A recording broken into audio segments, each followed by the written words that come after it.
바로 여기서 역사적인 우리나라 최초로 간 대량 절제 수술이 이루어졌다. 집도인은 장기려 박사였다. 1959년 2월 24일 52세의 여성 간암 환자에게서 간의 70%를 절제해내는 대수술이 시행됐다. 당시 간은 피덩어리이기 때문에 칼만 대도 과다 출혈로 죽을 거라는 인식 때문에 간 수술은 불가능한 것으로 여겨졌다. 말 그대로 간은 심장에서 공급된 혈액의 4분의 1이 모이는 곳이다. 동맥과 정맥, 문맥이 복잡하게 얽힌 구조로 지금도 수술이 쉽지 않은 부위다. 하지만 장기려 박사는 수많은 동물 실험과 140여 구의 시신을 해부한 끝에 간의 해부학적 구조를 파악해냈다.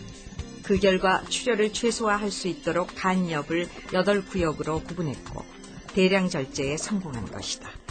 이날은 후에 간의 날로 제정됐는데 그만큼 우리나라 의학사의 역사적인 사건이었다.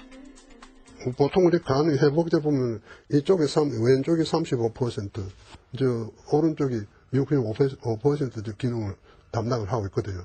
그러니까 왼쪽 35%를 뭐 떼주든지 65%만 이걸 떼주든지 뭐 한쪽만 떼주면은 사람 희생을 안 시키고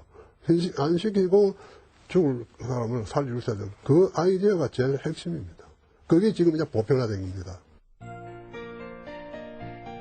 이후 4건의 수술을 더 성공시킨 장기려 박사는 1961년 대한의학회에서 대통령상인 학술상을 받으며 한국 외과학계의 대대적인 주목을 받았다.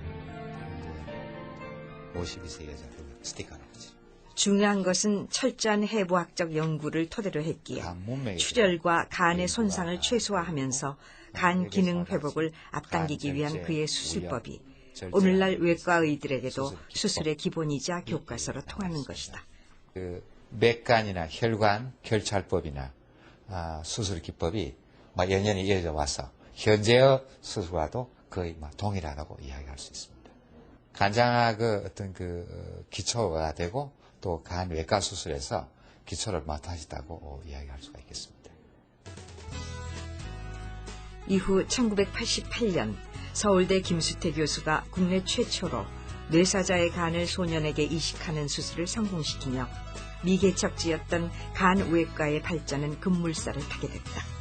이후 2000년 이승규 교수의 2:1 생체 간 이식 성공까지 세계적인 성과, 그 시작은 불가능을 넘어 생명의 도전에 나섰던 한 의사가 있기에 가능했던 것이다.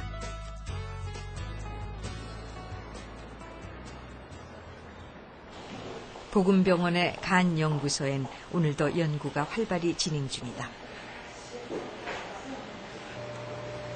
간 경화와 간암 모델을 만들어 실제 간 절제 시 회복 정도를 실험 중인 젊은 의사. 힘들고 험한 외과의의 길을 선택한 건 장기려 박사에 대한 자부심 때문이었다.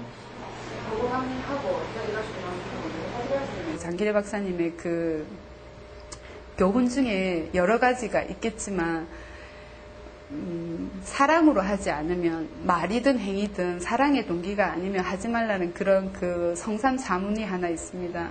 제가 이 병원에서 이제 일을 하다가 보면 그 환자를 사랑하셔서 그 긍휼히 여기는 마음의 자취들이 느껴집니다. 그 다음은 간에 대한 그 의학적인 측면에서 어려운 부분이었는데 시도를 하시고 성공을 해내셨다는 그 부분에 감동을 받아서 저도 이 병원에서 일하고 있습니다.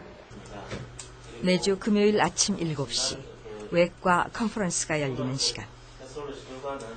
세월은 흘렀지만 책상도 의자도 장기려 박사가 원장으로 재직하던 시절 그대로다. 평생 동안 환자를 위해 살면서 의사의 소명을 말이 아니라 온몸으로 가르치고자 했던 그의 목소리가 생생히 귓전에 울리는 듯하다. 사랑이 아니면 말을 삼가고 옳은 것은 옳다는 용기, 그리고 책임을 질 줄 아는 의사가 되라는 가르침은 보금병원의 정신이었다.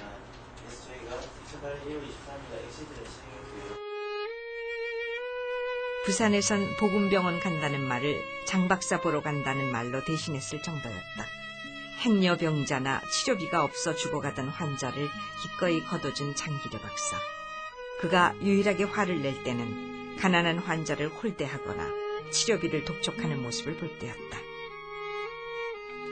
반지도 빼주고 그 다음에 갖다 주겠다고 갖다 채폈는데도 못 지낸다고 퇴원 안 해준다고 그래. 자기 며칠 있으면 갖다 줄 건데 이러니까 와 이고 그때 뛰내려가가지고 그 사람 반지 내놓으라고 그러면서 언제부터 우리 병원이 전당포대 했느냐. 나 그때 그래 화내는 건 처음 봤어요. 불이 나오는 것 같았어요. 월급을 털어 치료비를 대신 내주는 것도 모자라 돈이 없어 찾아와 하소연하는 환자에게 몰래 뒷문을 열어주고 밤도망을 시켰다는 그의 일화는 유명하다. 하도 환자들이 도망가 병원에서 담을 쌓겠다고 했을 때 그럴 돈 있으면 가난한 환자에게 보태주라 했던 그였다.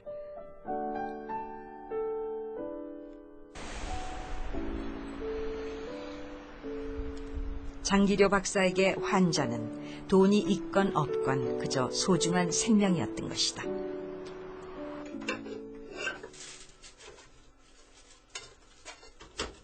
환자에 대한 맹목적인 헌신. 장기료 박사는 너무나 인간적인 의사였다. 그리고 그 사랑은 절망에 빠진 한 사람에게 새 삶을 주었다.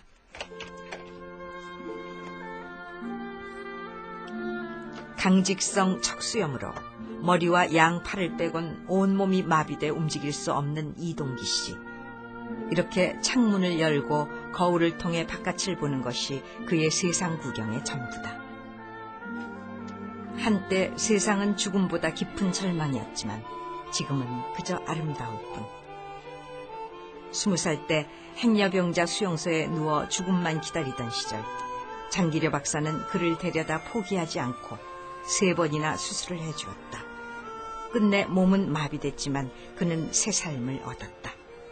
밑에서부터 점점 마비돼가지고 목을 넘어서 뇌에 저는 죽는다고 그렇게 말씀하셨습니다. 그래서 저는 항상 죽을 것만 생각하고 있었어요. 보통 사람 같으면은 아마 포기를 했을 거, 또 다른 의사 선생님들도 아마 포기를 했을 겁니다. 근데 원장님은 절대 그런 것을 생명이 있는 한은 그렇게 포기를 안 겪고